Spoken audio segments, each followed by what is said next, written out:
get a chance to look at the stories in the box, I often wonder about the stories that are not told in the box, and the stories of who was the teller, who was the author, and what did they say, what was the context.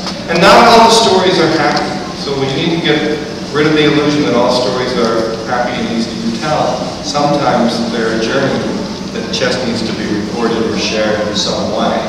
But the next storytellers that have been traveling for a good bit all around this country and in Japan, they tell by themselves, they tell together in tandem, and today they are telling a story that is specifically commissioned to honor the Storybox's story. Quite talented storytellers from Yellow Springs, friends and colleagues, Haord and Jontha. Going to the Antique Roadshow, the longest reality show in television. Oh yes, that is something I wanted to come to my table. Where did you find this? Well, it was at the yard sale. The yard sale. A lady wanted $5 for it, but me, my wife, wouldn't let me pay that much. She said it's not worth over $3, and so I got it for $3. I wanted a box to keep the tools in. So do you know what this is? No, I haven't. Well, then I had best give you a bit of history, I think. This is a story box. Does that mean anything to you? Story box? No, I don't even know.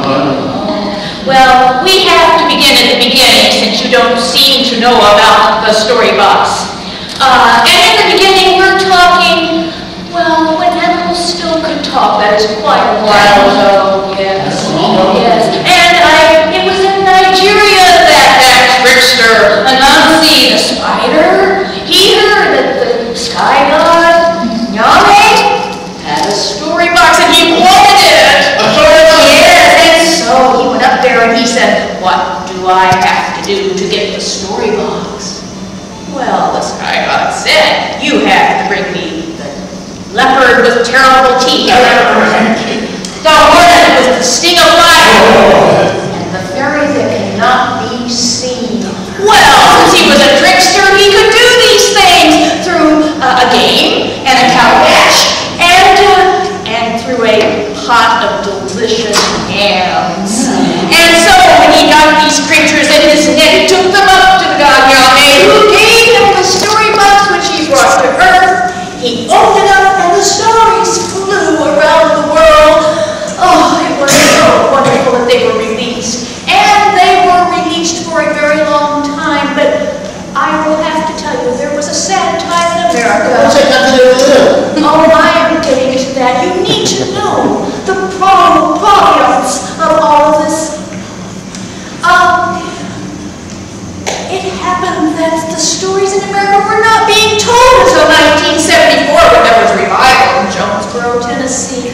But let us skip to the 90s. Do you know that in the 90s, in California, there was a high school teacher named Kevin Cordy, and he was teaching storytelling in his high school.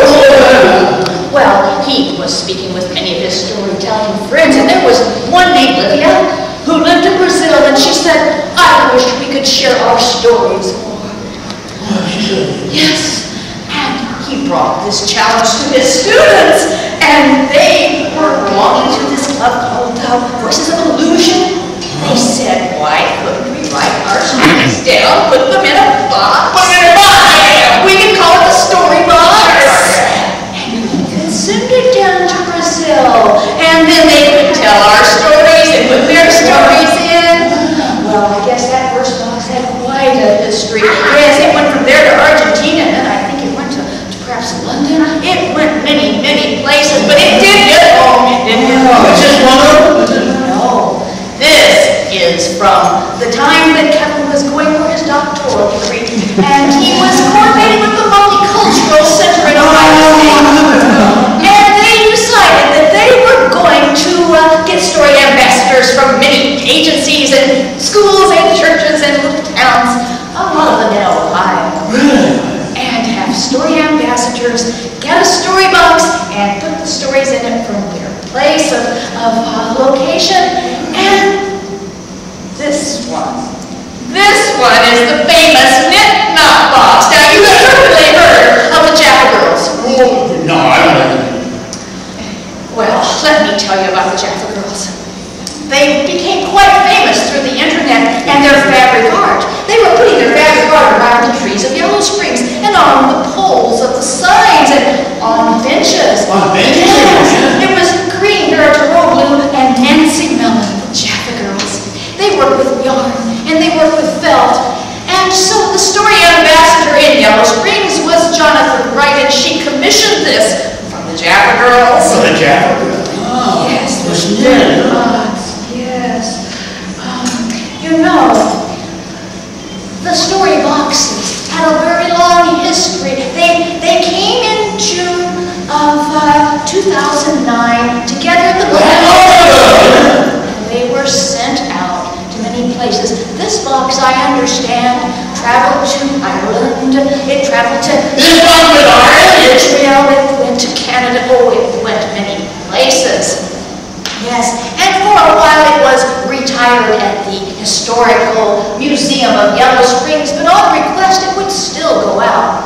Now, you must also know, it's very important for the resale of this box, that these story boxes were what prompted the people of the nations of the world to have this wonderful peace conference in 2042. Yes, that was the first time that all of the countries had attended. And do you know that by sharing their stories, when it came to 2075, the nations of the world declared there would be no more war because how could they have war with someone who had shared their story with them? It was the end of war, so it is of utmost importance. Now, let's see, I'm looking at the condition, and for 100 years old, I do believe that it's close to pristine. Yes, I think that you could take it to Yellow Springs where there are some great-grandchildren of the Jaffa Girls, and they would be able to fix these small little things. But look at the color. It must not have been out in the open very much. It must have been loved and protected. It's just as vibrant. Yes. What did you say you paid for this book? $3. Yeah, and then it was in the clouds and oh, what a bargain you have. I would think for insurance purposes, $1 million would be very conservative. $1 million? Yes, but think about it now. Mabel, if you're watching my television, I want you to know that I don't do stuff, but you don't really look at it to me anymore. Well, now, let's see. Now, this fits into several niches. There are people who collect fabric art.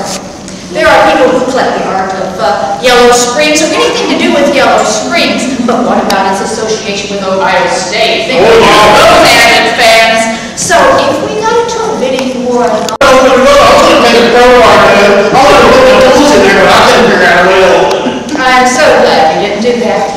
You see, it's very old-fashioned. There's just this little thread of yarn that fits over the button, and you slip it off. Oh, I didn't see that. Oh, would you like to open it and see what's inside?